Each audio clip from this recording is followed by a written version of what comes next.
లైఫ్లో ఏవి అందంగా ఉండవు, అలా అందంగా లేని వాటిని కూడా చాలా అందంగా చేసినందుకు విఠల్ గారు. మా డిస్కషన్ చాలా బాగుంటాయి. సరే ఇది ఒక సెట్ చేయాలి సార్ అంటే ఎలా చేద్దాం ఏం చేద్దాం అని ఏదో డిస్కషన్ పెడితే ఒరిజినల్గా ఎలా ఉంటుందని అడుగుతాను నేను. కొన్ని ఫొటోస్ కొన్ని వీడియోస్ ఏవో తీసుకొని చూపిస్తారు, ఇలా ఉంటే సరిపోద్ది సార్ అంటాను. యాజ్ టీజ్గా ఉంటుంది అక్కడ. Thank you for the realistic sets. Next పేరు మళ్ళీ లిస్ట్ చూడాలి.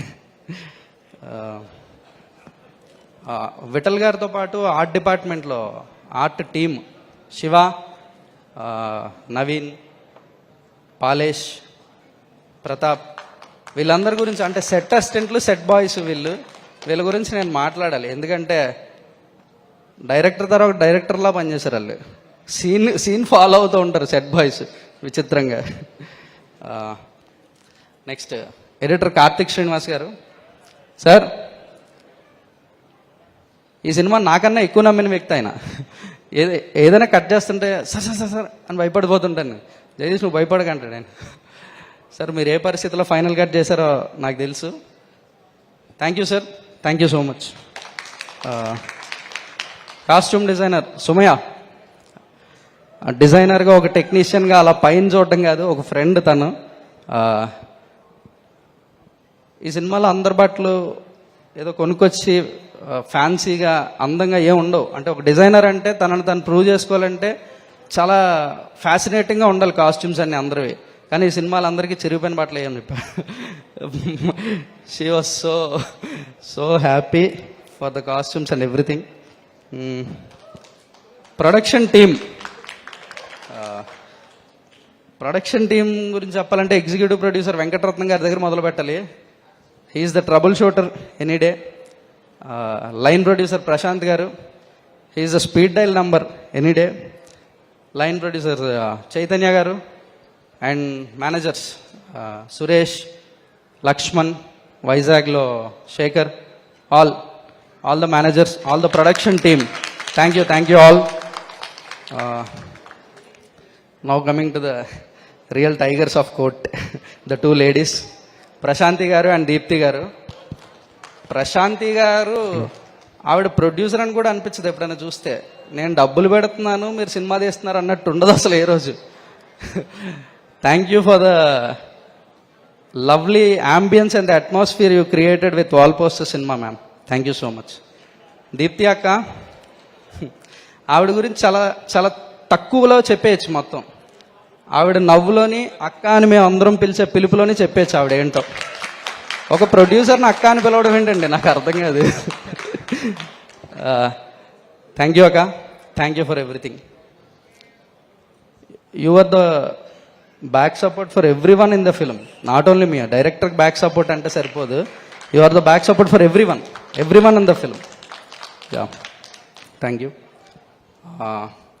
Coming to the actors in the film అండి, this is a long cast. చాలా ఎక్కువ మంది ఉంటారు ఈ సినిమాలో. ఇంత చిన్న సినిమాలో ఎంతమంది ఉన్నారేంటి అని అడిగిన రోజులు కూడా ఉన్నాయి నన్ను. But all the actors, Shivaji గారు, మంగపతి, అతను పర్ఫామ్ చేస్తుంటేనే కోపం వస్తుండేది మాకు. అంత వైబ్రెంట్ క్యారెక్టర్ అది. విట్నెస్ ఇట్ ఆన్ స్క్రీన్, చాలా బాగుంటుంది. సాయి కుమార్ గారితో నేను పనిచేయడం వెంటరా బాబు అని ఫీల్ అయ్యాను నేను కొన్నిసార్లు. Thank you sir. Rohini ma'am, Harshavardhan గారు, సురభి ప్రభావతి గారు, రాజశేఖర్ అనింగి గారు అండ్ విషిక అండ్ రఘురామ్, వీళ్ళు lead cost of the film అండి. వీళ్ళందరూ డ్రైవ్ చేస్తారు సినిమాని. వీళ్ళతో పాటు నోన్ ఫేసెస్, చెప్పుకోదగిన పేర్లు కాకపోయినా ఇంకా చాలామంది ఉంటారు ఈ సినిమాలో. వాళ్ళందరూ కూడా ఈ కథను నడిపిన వాళ్ళే. Thank you everyone. ఇప్పుడు రావాలి చందు అండ్ జాబిలి, రండి మీ స్పీచ్లు.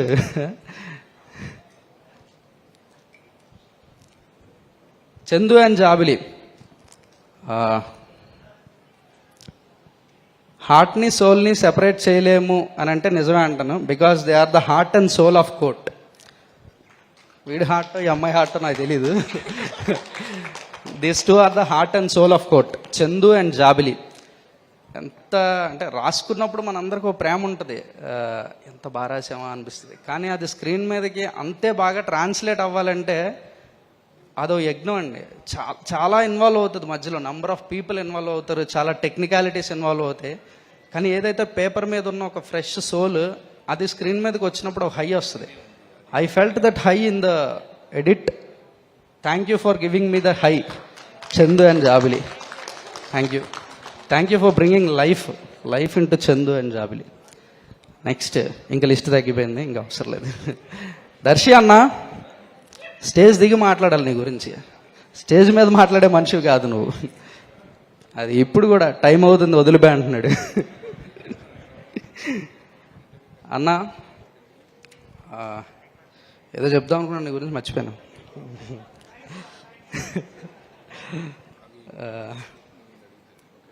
బలగం రిలీజ్ అవ్వలేదండి అప్పటికి, ఇంకా బలగం అండర్ ప్రొడక్షన్. అప్పుడు చెప్పాను కదా, సరే బలగం రిలీజ్ అయిన తర్వాత నాకు భయం వేసింది ఇంక చేయడేమో అని. తర్వాత ఒక రోజు వెళ్ళి కలిసా, బలగం తర్వాత వెళ్ళి కలిస్తే అన్న అని అనుమానంగా చూస్తున్నాను నేను. ఏంట్రా అన్నాడు. అంటే ఇప్పుడు ఈ సినిమా చేస్తావా అన్న, హీరో అయిపోయావు కదా అంటే, ఏ రోజైనా ఈ సినిమా నేనే చేస్తాను, ఇంకెవరికి చెప్పొద్దు అన్నాడు. ఆ రోజు నుంచి ఈ రోజు వరకు ఇలాగే ఉన్నాడు. Thank you for being yourself అన్న, నువ్వు ఇలాగే ఉండు, ఎవరి కోసం మారద్దు. Thank you. నానిగారు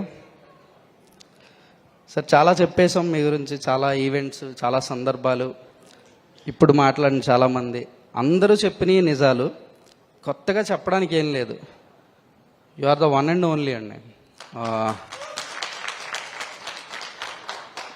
మీరు అంటే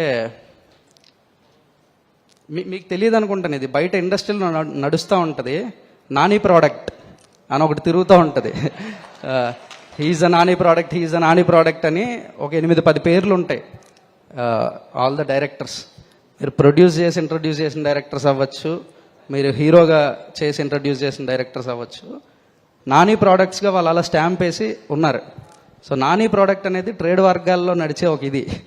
ఈరోజు నేను కూడా ఒక నాని ప్రోడక్ట్ అయిపోయాను.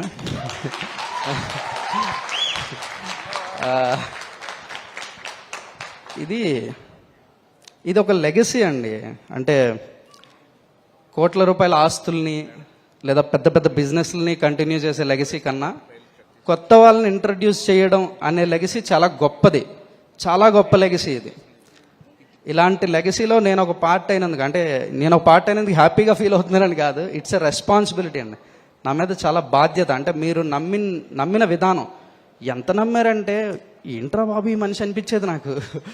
అంటే ఏది అంటే ఒక డౌట్ కానీ లేదా ఏంటి జగదీష్ ఇది అది కానీ అలాంటి ఏమీ లేకుండా ఒక మనిషిని ఇంతలా ఎలా నమ్మేస్తారో బాబు అనిపిస్తుంది. అంత నమ్మారు. ఆ నమ్మకం ఈజ్ అ రెస్పాన్సిబిలిటీ సార్. నేను మోసాను, ఒక టీంని వేసుకొని, ఒక పెద్ద టీంని వేసుకొని మోసాను ఆ నమ్మకాన్ని. నేను 14వ తారీఖు ఆ నమ్మకం మొత్తం తిరిగి ఇచ్చేస్తాను సార్ మీకు. Thank you sir, thank you so much. Now coming to the court అండి. కోర్ట్ సినిమా గురించి చెప్పమంటే, సంవత్సరంన్నర రాసాము, సంవత్సరం తీసాం. ఇక్కడ ఒక చాలా ఇంట్రెస్టింగ్ థింగ్ ఉంటుంది. నేను నాన్నగారికి కథ చెప్పిన date the day March 13th, March 13వ తారీఖు కథ చెప్పాను, March 14వ తారీఖు సినిమా రిలీజ్. ఒక సంవత్సరం ఒక రోజులా గడిచిపోయింది. అంటే చాలా జరిగిపోయినాయి ఈ సంవత్సరంలో. ఒక సినిమా తయారైపోయింది, కానీ ఏ రోజు ఆ ఎనర్జీ మాత్రం తగ్గల. Thank you sir. కోర్టు గురించి చెప్తున్నాను నేను. 2.5 గంటల కథ, 2.5 సంవత్సరాల కష్టం. ఇవి కాదు కోర్టు. కోర్టు అంటే ఏదో